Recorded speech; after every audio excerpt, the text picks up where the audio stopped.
Smeds and the Smoos by Julia Donaldson. By a lubular lake on a far-off planet, there lived a young Smed and her name was Janet. Not far away, on a Humplety hill, there lived a young Smoo by the name of Bill. Janet, like all the Smeds, was red, and this is what her great-grandfather said. Never ever play with the Smoos. They sleep in holes, they wear strange shoes. They jump about like kangaroos. Never ever play with the Smoos. Bill, like the other Smoos, was blue, and these are the words of Grandfather Smoo. Never ever play with the Smeds. They have strange hair upon their heads. They sleep in funny things called beds. Never, never play with the Smeds.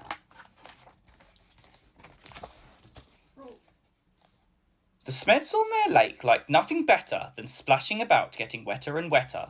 But Janet grew bored with this watery play, and early one morning she tiptoed away. The Smoos jumped about on their Humplety hill. They bounced up and down and they never stood still. But Bill was beginning to think this is boring, so early one morning he set off exploring.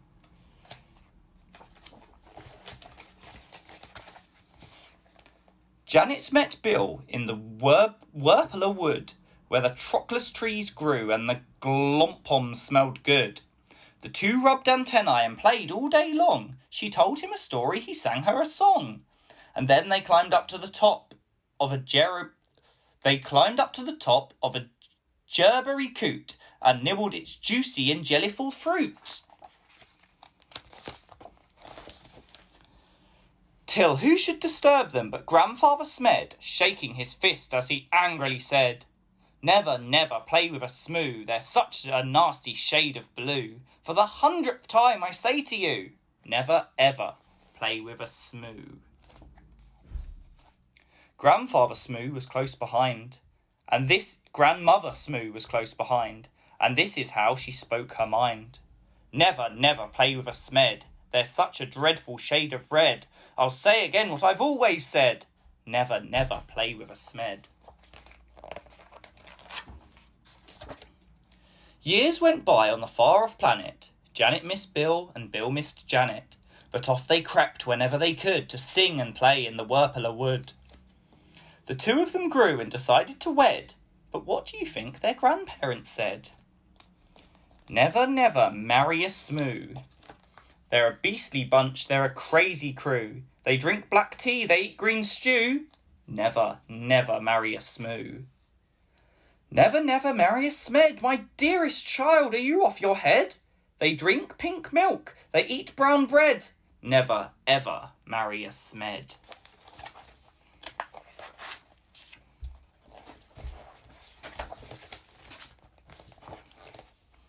Janet and Bill stole out that night while their family slept and the squoon shone bright. They clambered into the Smed's red rocket. Grandfather Smed had forgotten to lock it. Bill pressed the button and Janet steered.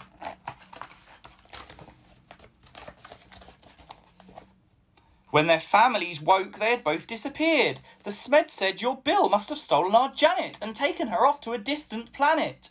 The Smoos said it's Janet who's stolen Bill and lured him away from the Humplety hill.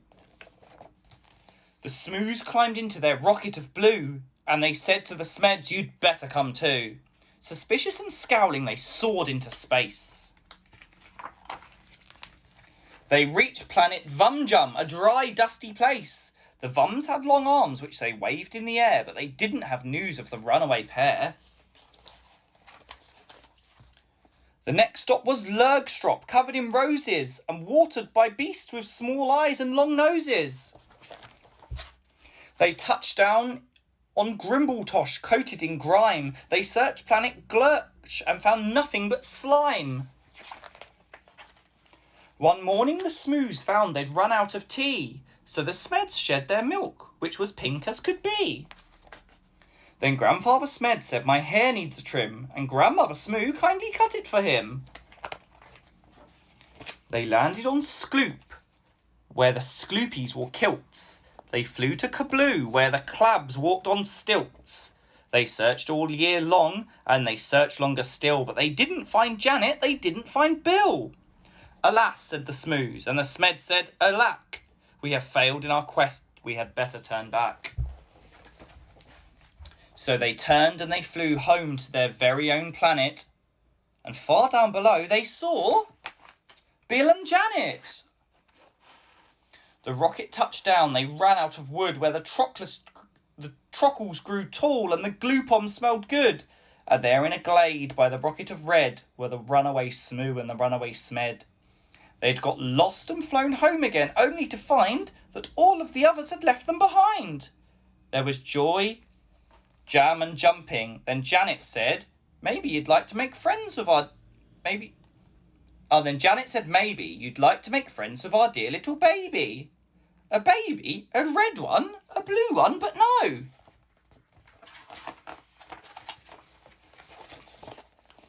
The baby was purple from head to toe.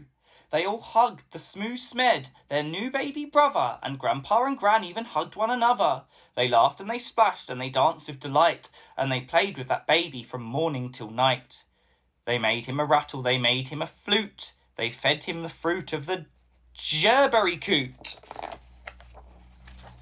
And then they sang by the light of the silvery squoon, and you can sing too if you make up a tune.